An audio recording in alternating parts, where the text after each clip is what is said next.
న్యాయస్థానం వారు విధించినటువంటి షరతులకు లోబడి పోలీసు వారు ఈరోజు జయసుధ గారిని వారి స్టేషన్కి వచ్చి స్టేట్మెంటు తీసుకుంటాము, హాజరు కావాలని నిన్న నోటీస్ ఇవ్వడం జరిగింది. జయసుధ గారికి స్పైనల్ ప్రాబ్లం, విపరీతమైన నొప్పితో అయినా సరే స్పైనల్ బెల్ట్ పెట్టుకుని పోలీస్ స్టేషన్కి స్వయంగా వచ్చి సిఐ గారి ముందు హాజరవటం జరిగింది. ఇప్పటి వరకు దాదాపుగా గంట పైన దాటింది. ఇప్పటి వరకు పోలీసు వారు జయసుధ గారిని విచారిస్తున్నారు. ఇంకా ఇప్పటి వరకు కొనసాగుతుందో కూడా తెలియట్లేదు.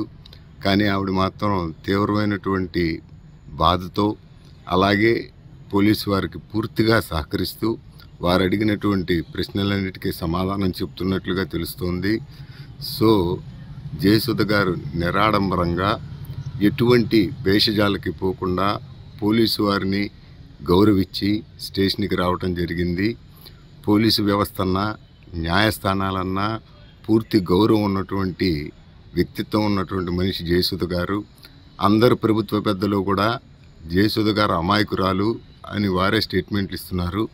అయినా కూడా అమాయకురాల్ని పోలీసు వారు ఇంతసేపు విచారిస్తున్నారు. ఇంకా విచారణ కొనసాగుతూనే ఉంది.